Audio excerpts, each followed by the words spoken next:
When I first spotted the Craigslist ad, it seemed like the perfect solution.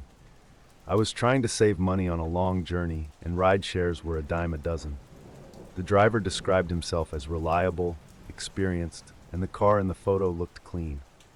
He had a friendly-looking face, and his message was clear. He just wanted some company on the road and to split the gas. It was perfect, too good to pass up. Meeting him for the first time only reinforced my sense of confidence. His smile was welcoming, his handshake firm. He greeted me by name, loaded my small bag into the trunk with ease, and made pleasant small talk about the weather and the trip ahead. His demeanor put me at ease almost immediately, and I settled into the passenger seat, feeling a slight thrill of adventure. The drive began smoothly, the conversation light and easy. He spoke of his previous trips, his family, and his work, all of which sounded perfectly normal. With every mile, my initial wariness faded, replaced by a sense of comfort and reassurance. The hum of the car and the steady rhythm of the road beneath us created a soothing atmosphere. I found myself relaxing, thinking that maybe this journey would pass without incident, that maybe I'd even made a new friend along the way. As we continued, the scenery grew more scenic, and the hours passed without anything unusual. In that moment, I couldn't have known that the calm was only temporary. Everything was about to change, but I was blissfully unaware, feeling secure in my decision and letting my guard slip a little too far. The next day, we resumed the trip, and the first sign of something amiss appeared in the form of an unexpected detour. The driver casually mentioned taking a different route to avoid traffic, even though the road we were on seemed perfectly clear. I felt a slight twinge of uncertainty, but brushed it off as my own paranoia. He seemed to know what he was doing, and he'd been reliable so far, so I let it go. But as we continued down these less traveled roads, a subtle tension began to creep in. He grew quieter, the easy flow of conversation replaced by long stretches of silence. Every so often, he'd glance at me from the corner of his eye, a fleeting, unreadable expression that left me on edge. I began to sense that the friendly exterior he'd presented might be slipping, that perhaps there was something beneath the surface I hadn't noticed before. The roads we were taking were winding, unfamiliar, and devoid of other cars. The more isolated we became, the more uncomfortable I felt. I tried to make conversation to break the tension, but his responses were short, almost dismissive.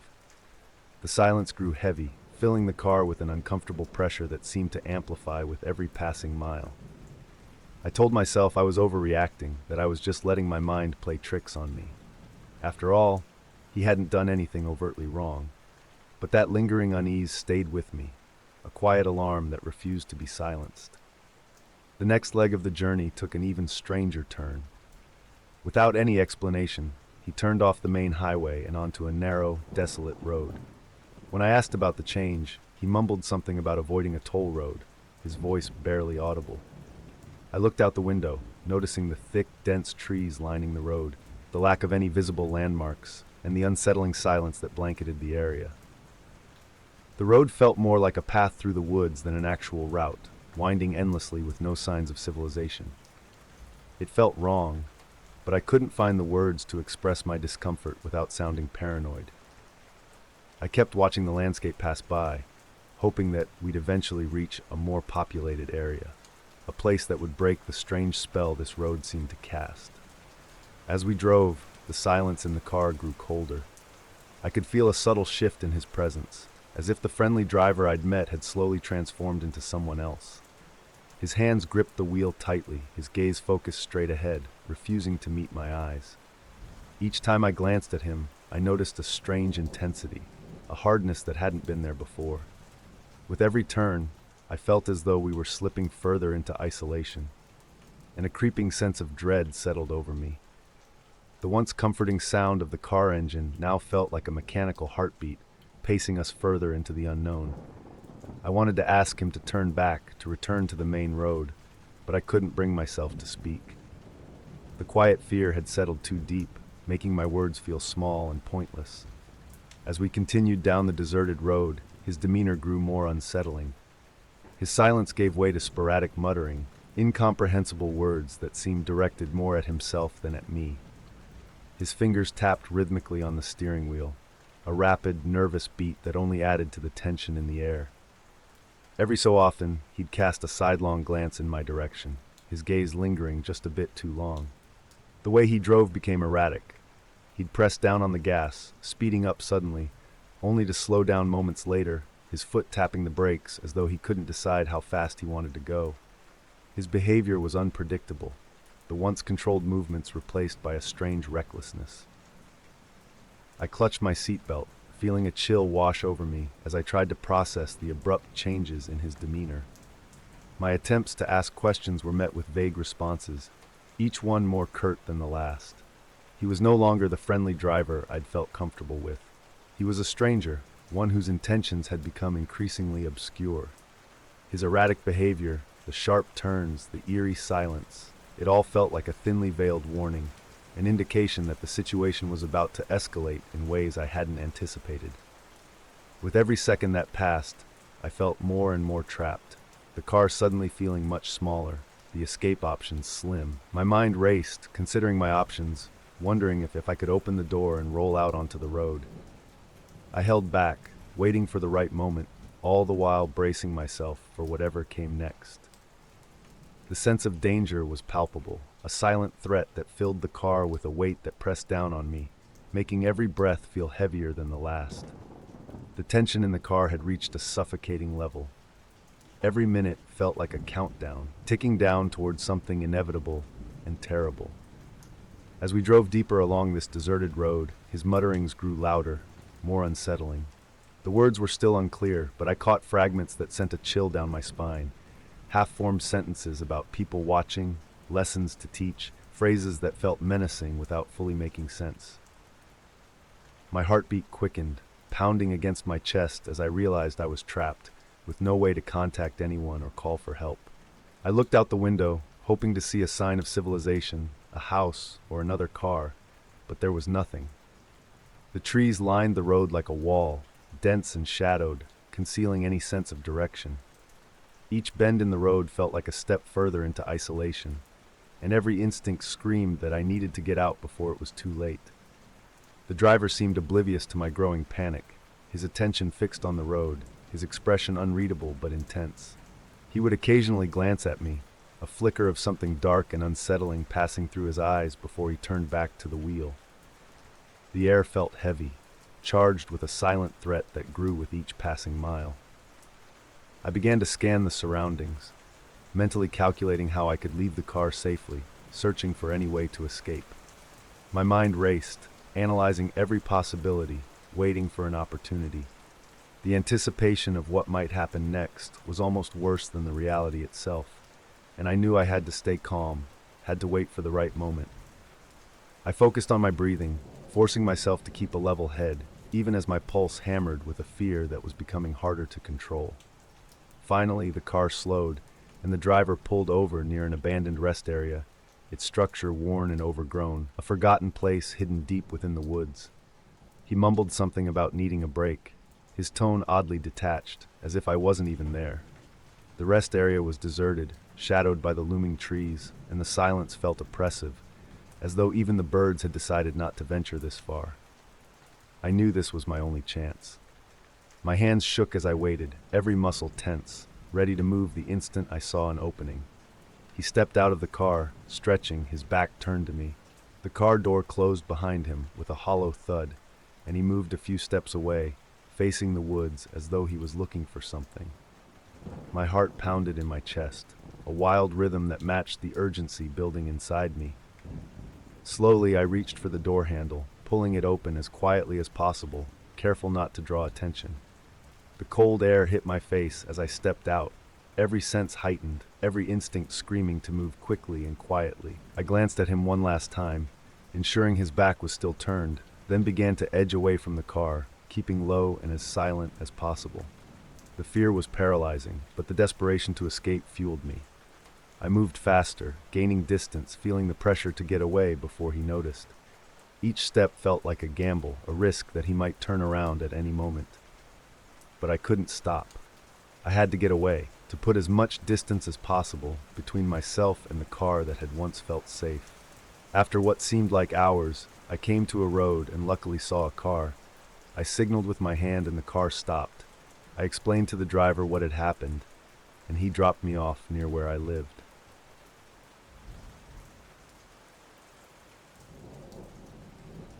It was supposed to be a simple task, a quick stop at an old, abandoned building that I had seen hundreds of times on my way to work. Curiosity got the better of me, and before I knew it, I was inside, wandering the empty corridors. The room itself was unremarkable. Chipped paint on the walls, a dusty floor, a broken desk in one corner. But something about the silence gripped me, drawing me further in. I had only been in the room for a few minutes when I heard a faint click behind me. I turned, confused, and realized the door had closed. I reached for the handle and twisted, but it didn't move. I twisted harder, pulling at the door, but it wouldn't budge. I knocked, calling out in case someone was nearby, but only my own voice echoed back at me. Each call met with silence only deepened the eerie stillness.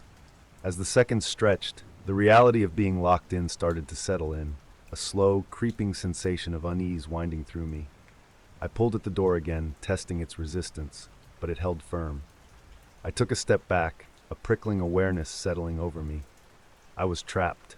Panic began to stir within me, and I forced myself to think logically, scanning the room for anything that might help. I tried kicking the door, hoping it might give way, but it barely moved. The walls were solid, unyielding, and the silence was so thick that my breathing felt loud and invasive in the otherwise quiet space. I knocked harder, yelling for help, but it was no use. There was no one around to hear me. The stillness grew oppressive, the air heavy with a strange, unnatural quiet that seemed to press in from all sides. I checked every inch of the room, looking for a way out, but there was nothing. A single door, one small, grime-covered window set too high for me to reach easily, and the lingering echo of my own movements. The more I looked, the more the room felt like a prison, built to trap me with no chance of escape. My heart pounded as I weighed my options, but they were few and none offered immediate relief. A chill of dread crept into my thoughts, filling me with a sense of vulnerability that I couldn't shake. It was then, in the oppressive silence, that I felt it, a presence lurking just outside, waiting. At first I thought I was imagining it, a trick of nerves and fear. But then there it was, soft, barely audible footsteps outside the door, slow and deliberate, pacing back and forth. I held my breath, listening as the footsteps grew louder, each one measured and steady, as if whoever or whatever was walking outside knew I was there and was taking their time. A feeling of dread washed over me as I realized the steps were too controlled to be random, each one purposeful, like a hunter waiting for prey to make a mistake. My body tensed, instinctively retreating further into the room, as if putting distance between myself and the door could somehow protect me. The footsteps paused, and I felt a surge of relief, but it was short-lived. Moments later, there was a faint pressure against the door, a weight pressing from the other side as though testing its strength. My heart pounded in my chest, my throat dry as I tried to stay calm, knowing that whatever was on the other side was aware of my presence, and that silence was its only response. The room felt colder, the air thick with a menacing energy that made every shadow seem darker, every sound amplified. I fought to keep my breathing steady, but my mind raced, and the oppressive fear of being trapped left me feeling like prey, cornered and vulnerable. I kept my eyes fixed on the door, paralyzed by the fear of what might come next. Suddenly, the door creaked, a low, ominous sound that filled the room. The handle shifted slightly, a small but unmistakable movement that told me whatever was outside was testing the lock, trying to gain entry. My heart thudded painfully in my chest as I took a step back, watching with a horrified fascination as the shadow beneath the door frame shifted, signaling movement on the other side.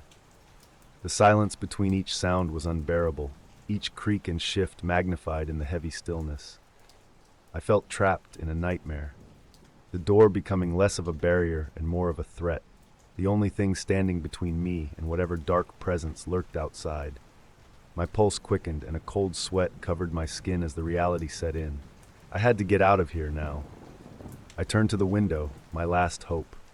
It was small, barely large enough to fit through, and jammed shut from years of disuse.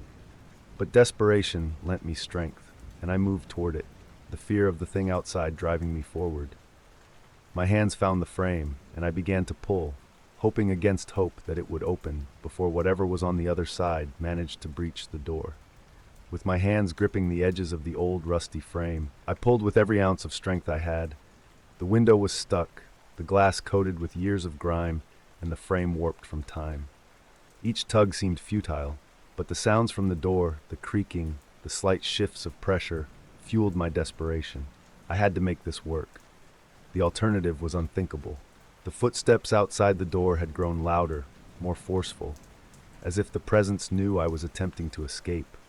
It began pacing faster, the thuds now punctuated by heavier breaths that I could faintly hear through the thin wood of the door. I gritted my teeth, my fingers slipping against the glass as I pried the window with all my might. The frame groaned, resisting me, and I could feel splinters digging into my fingers, but I didn't dare stop. Just as I feared the window would never budge, I felt a slight shift, a crack as the frame gave way slightly, enough to give me a sliver of hope. I pressed on, pulling harder, ignoring the pain and the building pressure from the thing waiting just outside the door. I could feel my heart pounding, every beat a reminder of how close I was to whatever horror was lurking beyond. The window finally moved, enough for a thin, sharp draft of cold air to rush through. It wasn't much, but it was something. I kept prying, inch by inch, feeling the wood splinter as the frame slowly opened wider. I glanced back at the door, where the shadow under the frame was now unmistakably close. The door rattled, as if the presence outside was losing patience, testing it with a greater force that sent a jolt of fear through me. I took a deep breath, steeling myself for the escape. The window was only half open, but it was now or never. I pushed myself up, maneuvering through the small opening, my shoulders scraping against the rough edges of the frame as I squeezed myself through. My breath came in quick, shallow gasps as I heard the door behind me creak louder, the wood splintering as something pushed against it. With a final, desperate pull, I forced my upper body through the window, feeling the cold air hit my face. I twisted my legs through, just as a loud crash echoed behind me, the door giving way, splintering under the weight of the unseen presence. Panic shot through me, and I shoved myself the rest of the way, feeling the jagged frame tear at my clothes and skin. As I stumbled out of the window, I didn't dare look back. All I knew was that I had to get as far from that room as possible. I hit the ground hard, the impact jarring my body, but adrenaline driving me to my feet immediately. I stumbled, my legs weak from fear and exertion, but I didn't stop moving. I could still feel it, the presence, the thing that had waited outside the door, as though its watchful, menacing gaze was fixed on my back, urging me to keep running. The thought of turning back to see if it was there, watching me from the broken window, was unbearable. All I could do was put as much distance as possible between myself and that room. Each step carried a mixture of pain and relief, my mind racing with the memory of the pacing footsteps, the pressure against the door, and the dark, silent figure that I'd never quite seen but had felt with an undeniable intensity. My breaths came in ragged gasps, and though I knew I was safe, the sensation of being followed persisted, like a shadow clinging to me, reminding me of the horror I'd narrowly escaped. As I reached the main road, I finally slowed, allowing myself a brief glance back at the building. The broken window was a dark, gaping hole against the decaying structure, almost as if it were watching me too. But I couldn't make out any figures, just the empty silence of the abandoned place that had nearly become my prison. Shuddering, I turned away, determined to put it behind me.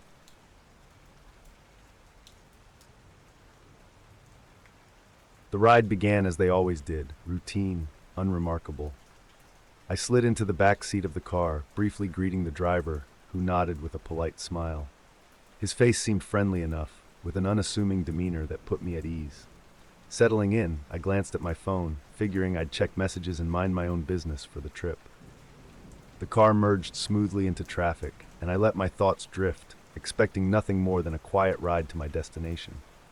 At first, everything seemed normal.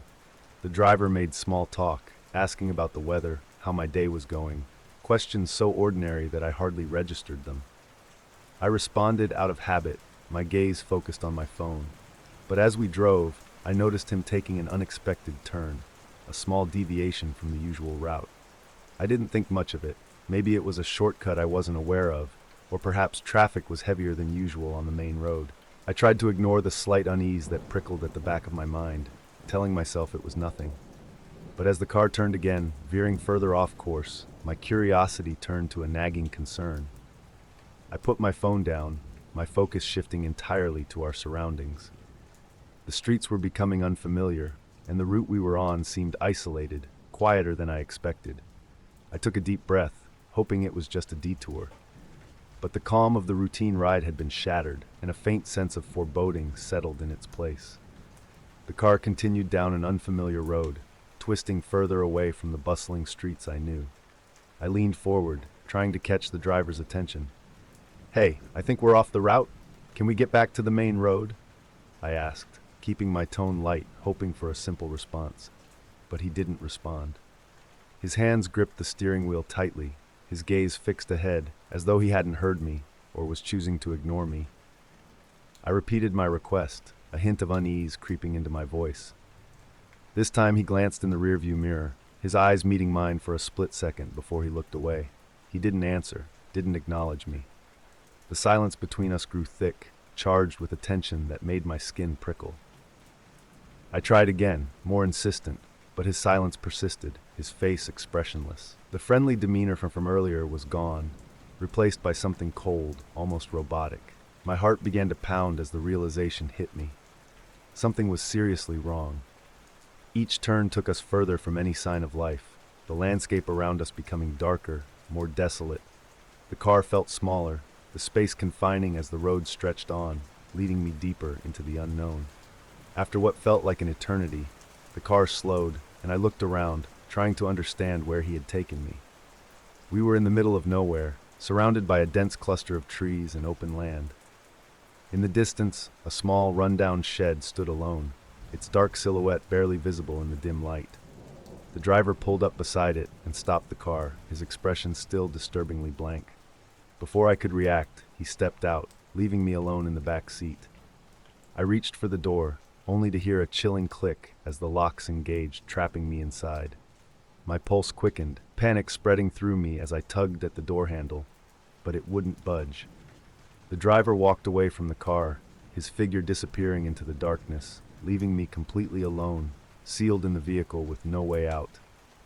I shouted, hoping he would hear me, but the words fell flat against the oppressive silence around me. I pressed my face against the window, straining to see where he'd gone, but the night had swallowed him. The shed loomed ahead, a dark, ominous structure that seemed to close in on me with every passing second.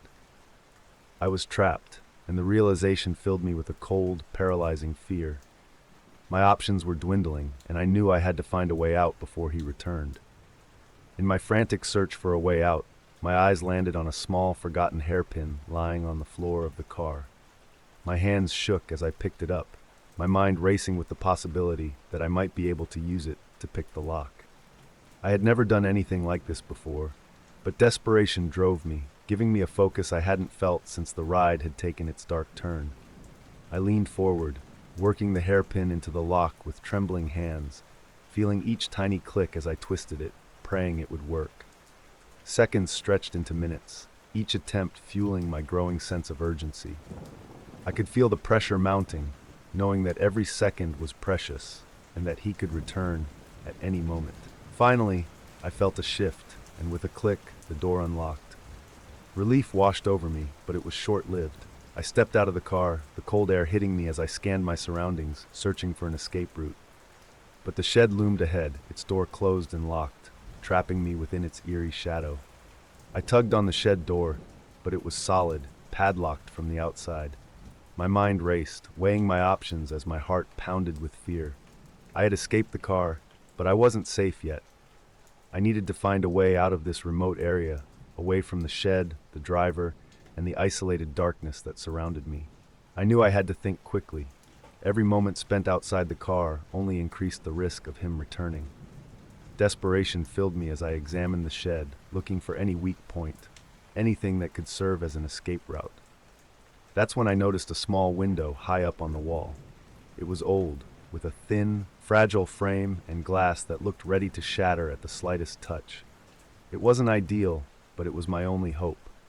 I took a shaky breath and climbed onto the car's roof, using it as a makeshift platform to get closer to the window. Standing on the car roof felt unstable, my footing uncertain, but I forced myself to stay focused.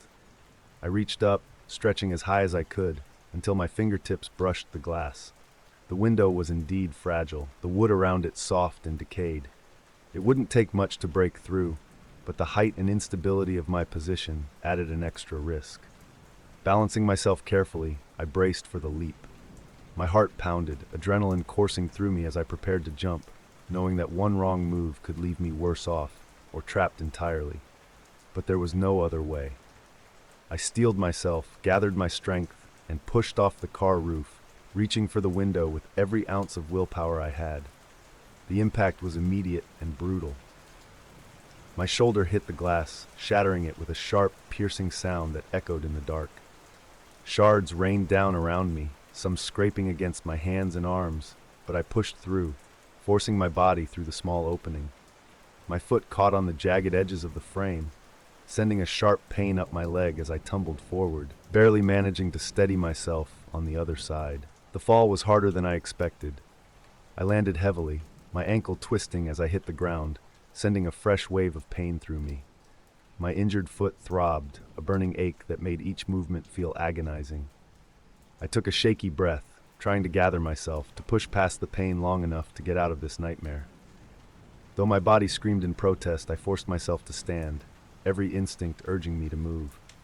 The relief of being outside, of finally escaping the car and the shed, was overpowering. I glanced back at the broken window, the jagged edges a haunting reminder of what I'd just endured. But there was no time to dwell on it. I was still far from safety. Limping, I moved as quickly as I could, my injured foot making each step a struggle. The landscape around me was unfamiliar and desolate, an endless stretch of trees and darkness that made every shadow feel like a threat. My body was aching, my thoughts blurred with the pain and fear, but I knew I had to keep going. Stopping was not an option.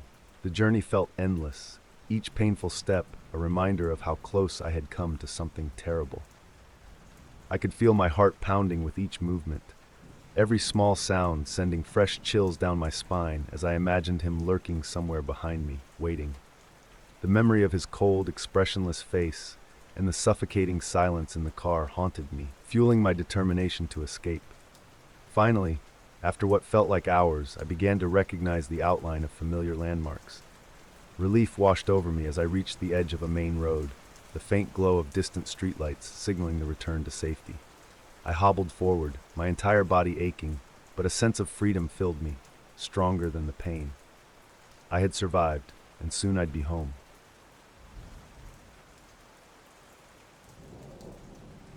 The workday began like any other, the usual hum of my coworkers, the rhythmic clatter of keyboards, the occasional click of the coffee machine. I'd been in the office for years, well adjusted to the ebb and flow of corporate monotony. But recently, I'd started noticing small things. A glance held a second too long, a conversation lowered to hushed whispers as I approached.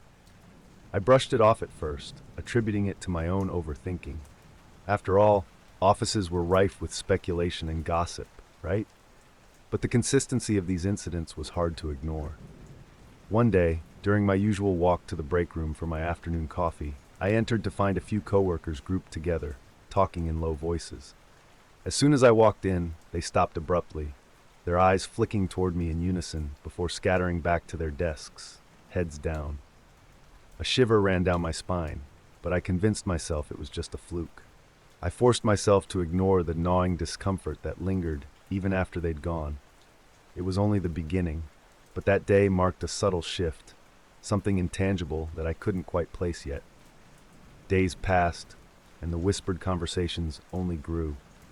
I'd catch my name in clipped tones or see heads turn in my direction, always a second too late for me to confront them.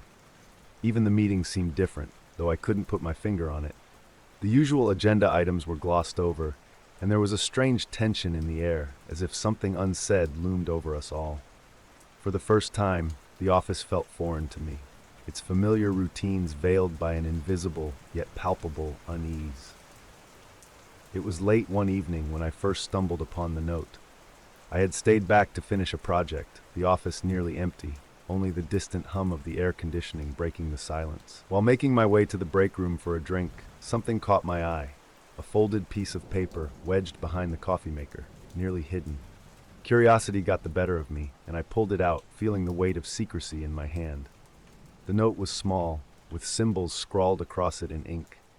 There was no recognizable language, just a series of odd shapes and cryptic lines. A single line of text beneath the symbols read, "Eyes are always watching." I couldn't help but chuckle nervously, dismissing it as someone's idea of a joke. But I felt the note's presence linger long after I'd tossed it into the trash. The next morning, another object appeared. In the small drawer of a storage cabinet, I found an unmarked vial filled with a clear liquid, small enough to fit in my palm. It wasn't something I recognized, and it certainly didn't belong in a storage drawer filled with spare office supplies. I took a mental note of the vial's location, half expecting it to vanish by the end of the day. Yet, as the hours passed, it remained right where I'd left it, a silent anomaly that gnawed at the edge of my mind. The discoveries began to increase in frequency. Every few days, something new would surface. A paper clip bent into a strange shape, a single black glove left under a desk, a pair of broken glasses stashed behind a filing cabinet. Each item seemed deliberately placed, and yet they were hidden just well enough to evade casual notice.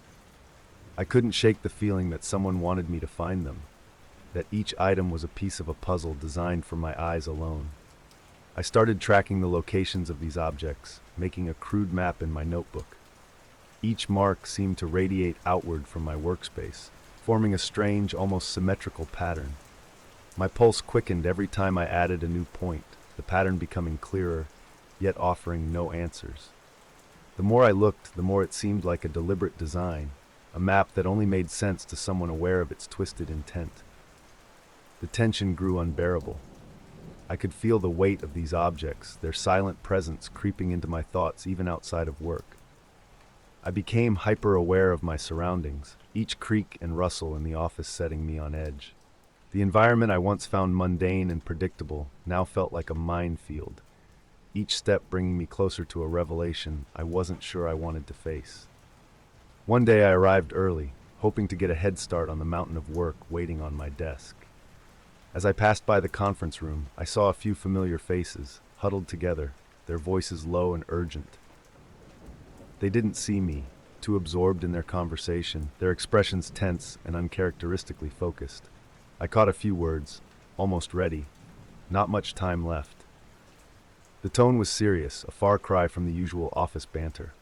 My stomach tightened, a sense of dread building as I quickly moved past. The incident left me shaken, and I began to see similar meetings happen more frequently. They always seemed to take place when I was nearby, as if by design, just on the edge of my awareness. Each time, the participants would disperse swiftly, avoiding eye contact as they exited. I started to feel like I was being excluded, intentionally isolated by people I once called friends. I found myself questioning everything and everyone around me. My coworkers' once familiar faces now seemed like masks concealing secrets I wasn't meant to understand. The meetings continued, always out of reach, their contents tantalizingly close yet forever hidden. I couldn't escape the sense that something dark was unfolding just beneath the surface, and somehow, I was the focus of their attention. The tension I felt at work had become nearly unbearable. Each day seemed to bring new, disturbing discoveries, and I started to wonder if I was slipping into paranoia. But it wasn't until I found something of mine, something I kept at home, that my unease turned into raw fear. It was a small, inconspicuous item, something personal that I kept in my nightstand drawer, miles away from the office. I opened my desk drawer one morning, and there it was, nestled among the usual office clutter. The shock left me momentarily paralyzed, a cold sweat breaking out as I tried to process what I was seeing. How could it have possibly ended up here? I hadn't lost it. It had no business being in the office, and yet here it was, as if mocking me. The boundaries between my personal life and my work life had been crossed in a way that felt deeply invasive. My mind reeled with questions, my thoughts spiraling as I considered who could have taken it and why. I rummaged through my desk, searching for more signs of tampering, and found a small strip of paper wedged under my keyboard. It was blank, save for a dark smudge that almost resembled a fingerprint. It felt as if someone had been going through my things, leaving a trail just obvious enough for me to find. The feeling of intrusion was overwhelming, transforming my familiar desk into a symbol of vulnerability. I was being watched, scrutinized by someone with enough access to invade both my home and my workspace, and the implications left me rattled. My anxiety had become so intense that I decided to stay late one night to investigate on my own terms. I wasn't sure what I hoped to find, but the idea of waiting helplessly while someone played with my life was unbearable. The office was silent, the usual buzz of activity replaced by an oppressive stillness. I wandered through the hallways, peering into storage closets, empty offices, and every nook and cranny I could think of. In a forgotten corner near the supply closet, I found a small display. Someone had arranged a few of the items I'd previously found: a cryptic note, the strange symbols, and an item that resembled the unmarked vial I'd seen before. The items sat there like a morbid collection, each one now tied to the other in a way that felt both deliberate and sinister. My heart pounded as I examined them, each object reinforcing the chilling sense that someone had gone to great lengths to orchestrate this scenario. As I looked over the objects, I began to feel an overwhelming sense of dread. The shadows in the office seemed darker, the empty cubicles taking on a foreboding quality that made me shudder. I suddenly felt vulnerable, standing alone in the dimly lit office, as though someone, or something, was lurking just beyond my line of sight. The building, once familiar and mundane, had transformed into something hostile, and I hurriedly gathered my belongings, unable to bear the oppressive atmosphere any longer.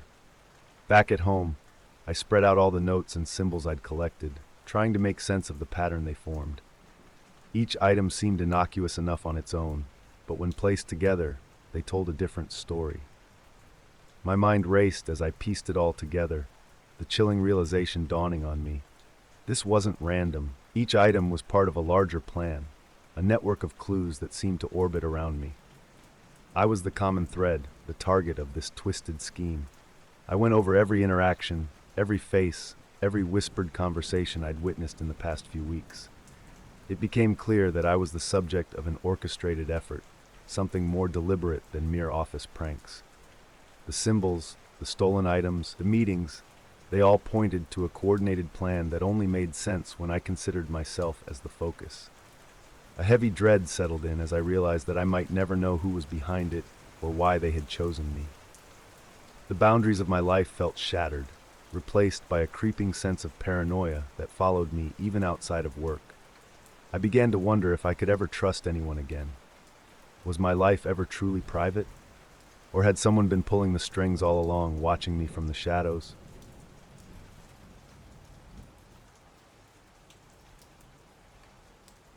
Moving into the house had felt like a dream come true. I'd saved for years, envisioning the kind of place I'd one day call my own, and this house had seemed like the perfect fit. It had charm, a quaintness to it that was impossible to find in modern homes. As I wandered through the empty rooms on the first night, I tried to imagine the stories that might have unfolded here over the years. The house was old, though well kept, and had a warmth to it that felt welcoming, if slightly worn around the edges. But as I settled in, small details began to catch my attention. There were odd marks on the baseboards in the hallway, almost as if someone had repeatedly scuffed them with heavy boots. The paint in certain rooms seemed newer, slightly mismatched, as if it had been touched up to cover something beneath. And there was a strange draft that I couldn't quite place. It seemed to waft from nowhere, carrying with it a faint, musty scent that seemed embedded in the walls.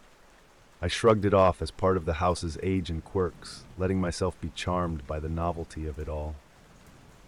The night passed uneventfully, though I couldn't shake a faint sense of unease. It wasn't a specific feeling of being watched, more like a subtle awareness of the house itself, as though it was acknowledging my presence for the first time. I pushed the thoughts away, chalking it up to moving day nerves, and went to bed hoping for a restful night. But sleep came fitfully, disturbed by vague dreams that slipped away by morning, leaving me with a faint, nagging sense of something just beyond reach. It was on my second day in the house that I discovered the first hidden space. I decided to move a wardrobe from the bedroom to a different corner, hoping to make the space feel less cramped. As I dragged it aside, I noticed something unusual. A small door, barely 2 feet tall, built into the wall behind where the wardrobe had stood. It was painted to match the wall, nearly invisible unless you looked closely. Curiosity got the better of me. I crouched down, twisting the small, rusted handle until it creaked open. A narrow tunnel stretched out before me, cloaked in darkness, its air thick and stale. The tunnel seemed to twist and turn, leading somewhere deeper into the house, and despite every instinct telling me to turn back, I crawled inside, letting my flashlight guide me. At the end of the tunnel, I found a small box covered in dust, the wood fragile from years of neglect. Inside, there was a single photograph. It showed a family, 2 parents, a child, and a man who stood slightly apart, his face half hidden in shadow. Their expressions were solemn, unsmiling, as though they were staring at something just beyond the camera. I felt a chill, but dismissed it as an overactive imagination. I put the photograph back and made my way out, feeling oddly relieved to leave the narrow space behind. Over the next few days, I began noticing more hidden spaces. Small compartments tucked under floorboards, narrow crawl spaces concealed by false panels. Each one contained objects that seemed to tell fragments of a story I couldn't quite piece together. In one compartment, beneath the hallway floor, I found a diary filled with strange, half-legible entries. The handwriting was scrawled and frantic, the words veering between mundane accounts and cryptic, unsettling phrases. In another hidden spot, I discovered a small bundle of trinkets, a broken pocket watch, a tarnished locket with no photograph inside, and a pair of rusted keys. I examined each item, turning them over in my hands, feeling the weight of their history, but they revealed nothing about their origins. The diary, the keys, the trinkets, all these remnants seemed deliberately hidden, as though someone had wanted them concealed from prying eyes. The discoveries left me uneasy, and I couldn't shake the feeling that I was intruding on something private. It was as if the house was slowly revealing pieces of itself to me, each discovery a glimpse into a past that had been deliberately obscured. My excitement over the new house began to fade, replaced by a growing sense of unease. The objects felt like silent witnesses to something unsettling, something that had once taken place within these walls. One night, restless and unable to sleep, I found myself wandering down to the basement. The room was dimly lit, the shadows thick and unmoving, adding an air of mystery to the already unsettling atmosphere. I'd barely spent any time in the basement since moving in, and now, as I looked around, I noticed something strange.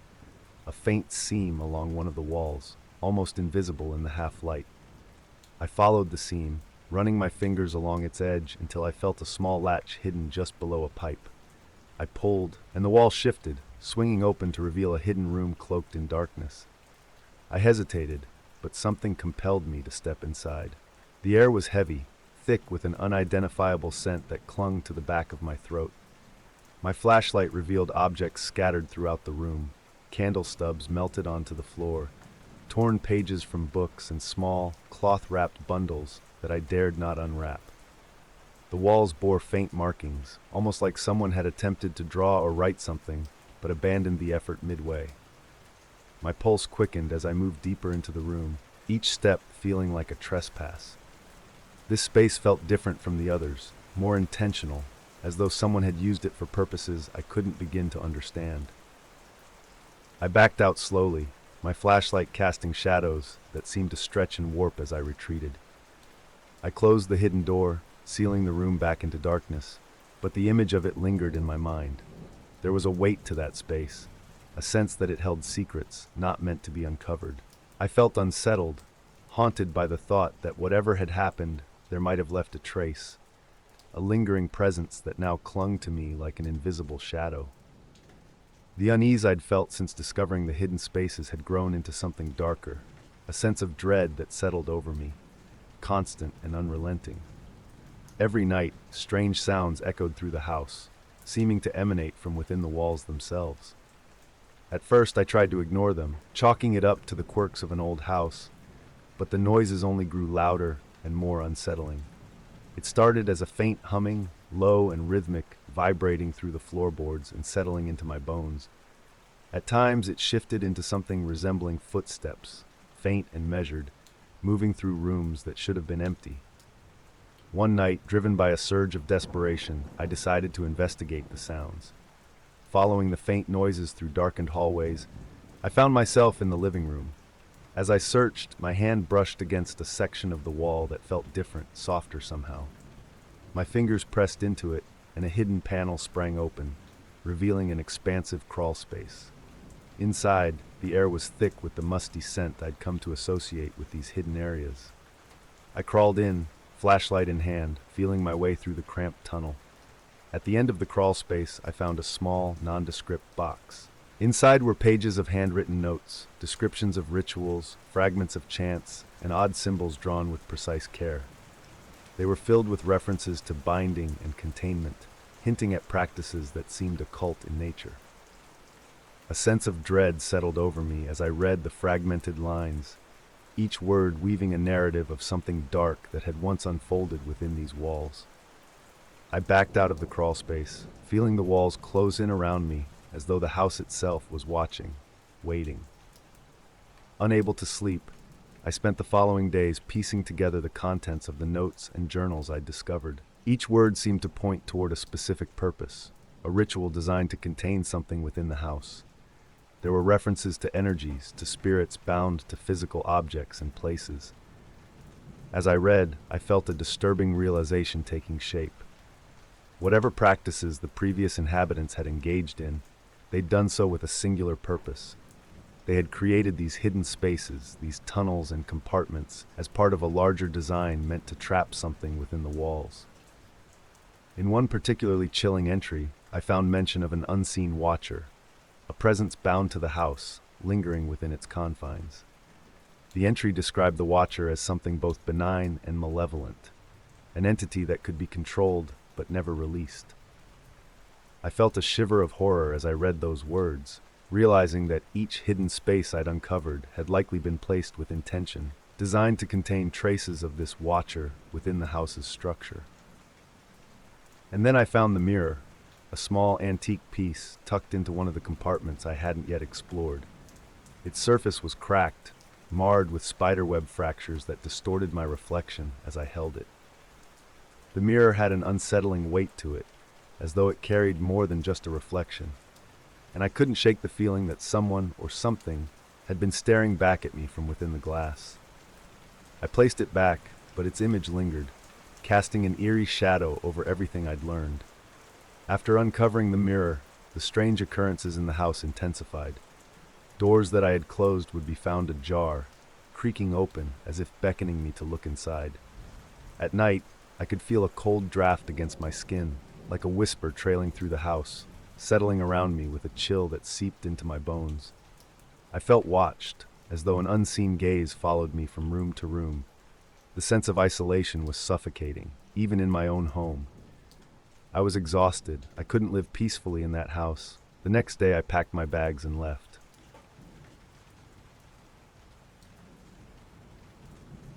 It started innocently enough, like any other online connection. I wasn't looking for anything serious, just someone to talk to, someone to pass the time with. Then I met him. His profile had all the right interests, the right sense of humor, and a refreshing directness that caught me off guard.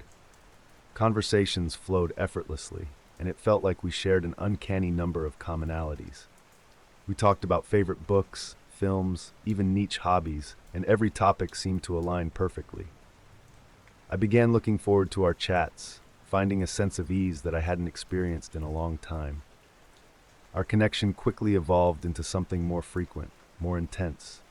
I found myself checking my phone constantly, anticipating his next message.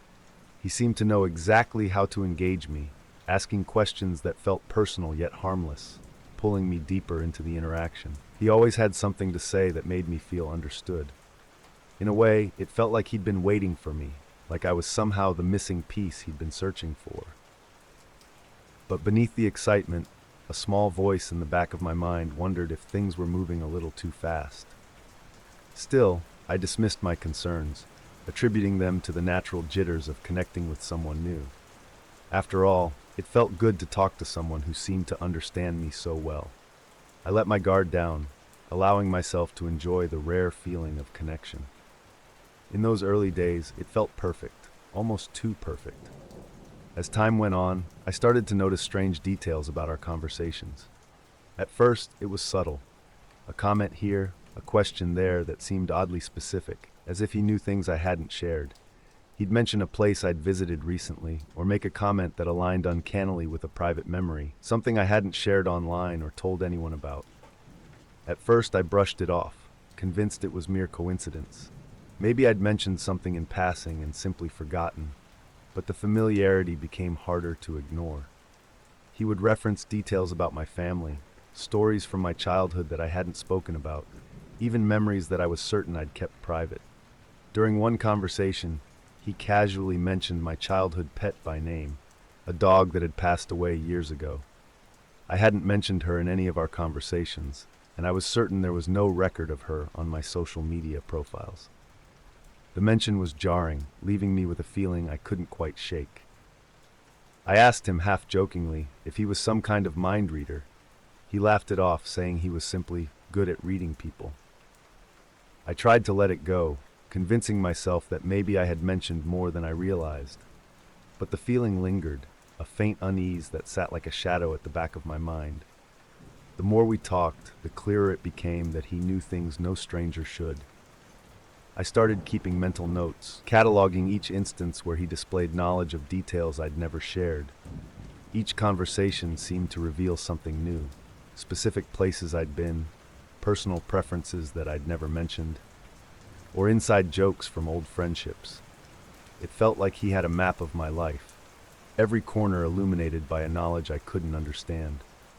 As I became more suspicious, I looked back through our old messages, trying to identify where this knowledge could have come from. But there were no clues, no obvious indications of how he might have gathered such intimate information. The realization struck me hard. He knew things I hadn't even thought about in years. It was as if he had access to a version of me that only existed in memories, a deeply personal history he had no reason or way to know. Each interaction left me feeling more exposed, as though every hidden detail of my life was being laid bare. It was a disturbing sensation, one that filled me with an inexplicable dread. What had once felt like harmless curiosity now felt invasive, like he was sifting through my life without permission. I felt trapped, watched in a way that went beyond simple conversation. The sense of invasion was overwhelming, and I knew I needed to distance myself. I began to limit my responses, replying less frequently, hoping to create a buffer. My messages became curt and delayed, and I made excuses to avoid engaging, hoping he'd lose interest. But my attempts at withdrawal seemed only to make him more persistent. He would send messages late into the night, questioning my silence, wondering if he'd done something wrong. There was a desperation in his words that I hadn't noticed before, a kind of intensity that made me feel cornered. As I pulled back, his responses grew stranger, filled with frustration and subtle accusations.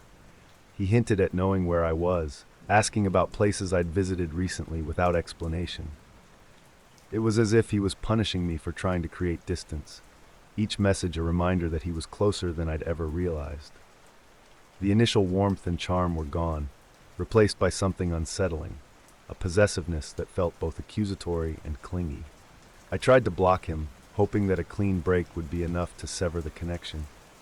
But the sense of intrusion remained, an invisible presence that seemed to linger even without his messages. I changed my social media settings, limiting my online visibility, deleting old posts.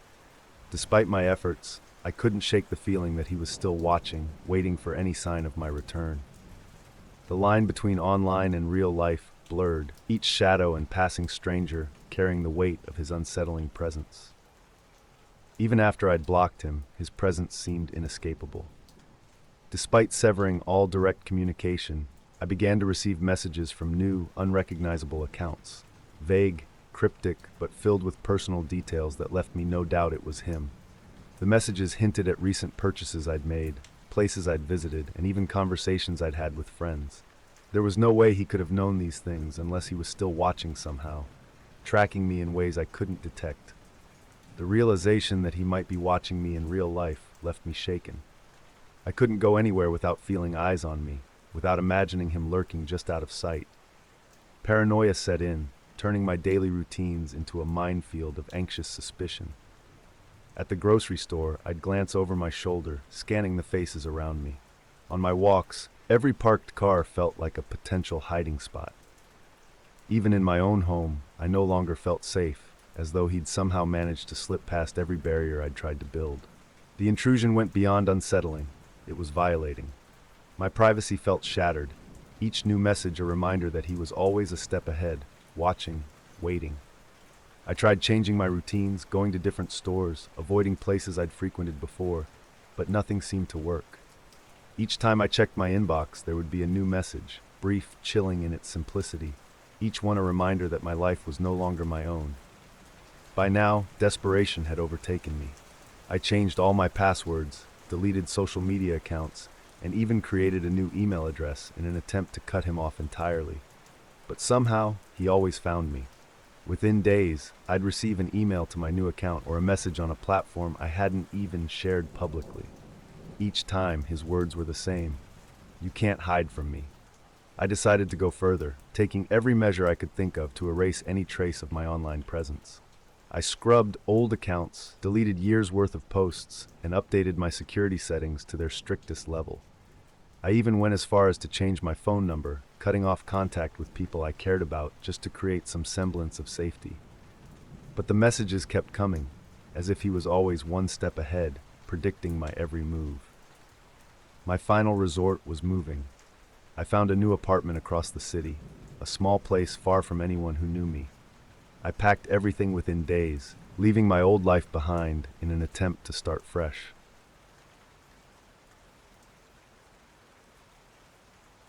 It was just another day, another delivery.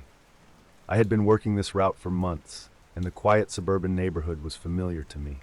A peaceful area, full of well-kept lawns and winding streets that always seemed deserted.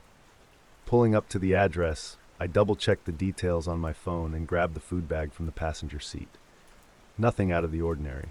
Just a quick drop-off, then on to the next.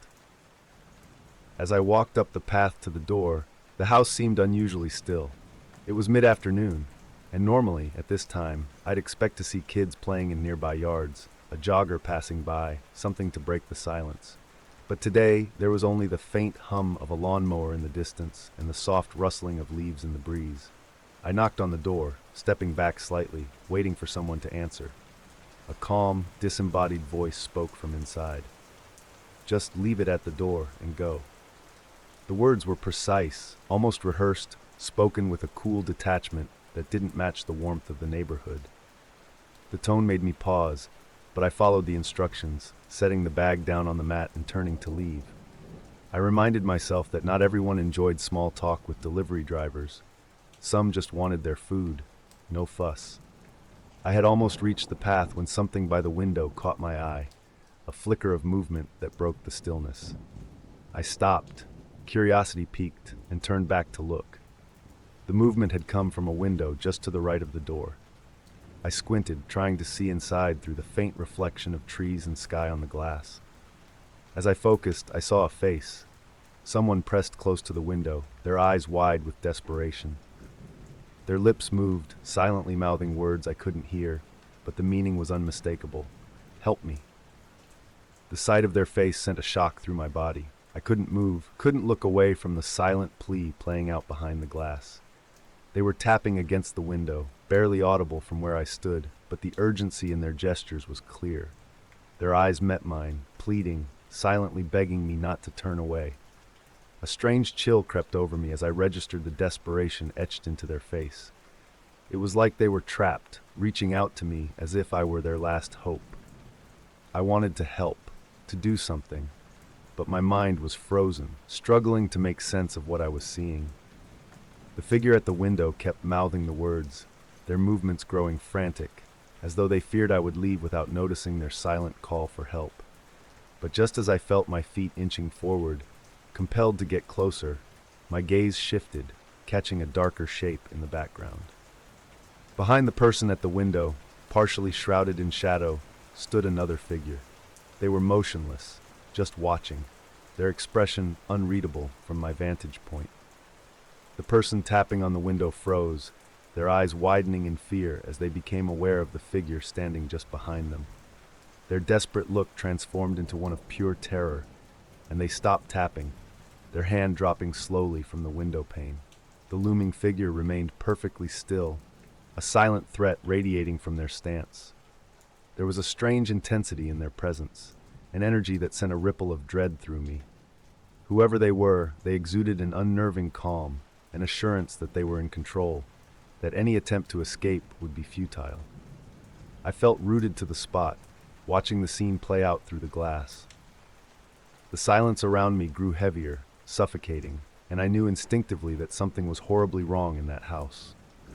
My instincts screamed at me to get away, but I was transfixed, unable to look away from the frightened face in the window and the ominous figure looming behind them. The person at the window cast one last look my way, their face pale, eyes wide, filled with a hopelessness that spoke louder than words. Then slowly, they turned away from the window, vanishing into the shadowed depths of the house. I could feel the tension in my muscles, urging me to run, but my mind struggled to process the scene I had just witnessed. The realization hit me like a punch to the gut. I had just witnessed a silent, desperate plea for help, a person in terror, trapped in a place they couldn't escape, under the watchful eye of an unseen threat. The weight of the situation settled over me, and my heart began to race as the reality of what I'd seen took hold. I took a step back, stumbling slightly as my body finally responded to the instinct to leave. My feet moved of their own accord, carrying me down the path and back toward my car, the scene replaying in my mind with sickening clarity. I could still see the face at the window, the fear in their eyes, and the dark figure behind them, a silent, looming presence that seemed to haunt every step I took. Reaching my car, I fumbled with the keys, my hands shaking as I struggled to unlock the door. I threw myself into the driver's seat, started the engine, and sped away. The image of the silent plea for help burned into my mind. My pulse pounded in my ears, drowning out all thought except the need to get as far away as possible from that house, that window, that haunting figure that had watched from the shadows. But even as I drove, putting miles between myself and that house, the memory of what I'd seen refused to fade. I couldn't shake the feeling that I had left someone behind, someone who had been relying on me to do something, to take action. A gnawing sense of guilt twisted in my stomach, mingling with the fear that I had witnessed something dark, something that shouldn't be ignored. The drive away from that house did little to ease my nerves. As I pulled into my usual delivery route, the scene I'd left behind continued to replay in my mind, each detail sharp and haunting. The desperate face, the silent plea, and the ominous figure standing in the shadows, it was all burned into my memory. The more I thought about it, the clearer the person's panic became, their eyes wide with an intensity that spoke of genuine fear. I tried to convince myself that I'd misunderstood, that maybe it was some twisted misunderstanding. Perhaps they were rehearsing a play, or it was some strange household disagreement blown out of proportion. I went through every possibility, searching for a logical explanation, something that could explain away the eerie plea and the silent figure that had watched from the shadows. But each possibility crumbled under the weight of that memory, and the unease continued to gnaw at me. The fear in the person's face, the controlled presence of the figure behind them, it felt too real, too raw to be anything but genuine.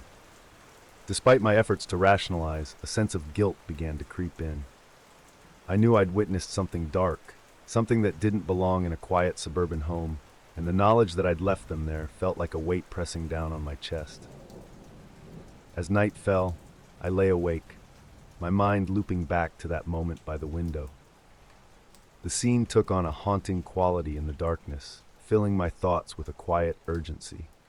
I realized that I couldn't ignore what I'd seen. No matter how much I wanted to push it from my mind, I couldn't shake the feeling that I needed to do something. Morning brought a sense of clarity, though the memory of the previous day lingered like a shadow. The sense of urgency from the night before remained, pushing me to act. I reached for my phone, hesitating as I dialed the number for the authorities. I wasn't sure how to explain what I'd seen, worried they might dismiss it as paranoia or a misunderstanding. But I knew I couldn't keep it to myself, not when someone's safety might be at risk. When the dispatcher answered, I recounted the events as calmly as I could, describing the delivery, the strange instructions to leave the food at the door, and the disturbing sight at the window. My voice shook as I mentioned the desperate plea for help and the silent figure lurking behind them. The dispatcher listened intently, sensing the urgency in my tone, and assured me that they would investigate. After hanging up, I felt a small sense of relief, though a lingering worry gnawed at me. I couldn't shake the feeling that I'd involved myself in something dark, something that might not be easily forgotten. Part of me wished I could take it back, that I could erase the haunting memory from my mind. But I knew I'd done the right thing, that ignoring it would have been a mistake. The rest of the day passed in a blur, and though I tried to focus on my usual tasks, the memory of that house and the faces at the window haunted my thoughts. I felt as though I were holding my breath, waiting for an answer, some confirmation that I hadn't imagined it, that my fear hadn't been in vain. The following day, I received an unexpected call from the authorities. My heart raced as I picked up the phone, a mix of fear and anticipation churning in my stomach. The officer on the line thanked me for my report, explaining that they had investigated the home in question. I waited, barely breathing, eager to hear what they'd discovered. The officer spoke cautiously, offering few details, but enough to confirm that my instincts hadn't been wrong. He mentioned finding signs of disturbing activity inside, though he didn't elaborate on specifics. His words were vague, almost as if he were holding back, but the underlying tension in his voice told me enough. Whatever they'd found, it was serious, perhaps even darker than I'd imagined.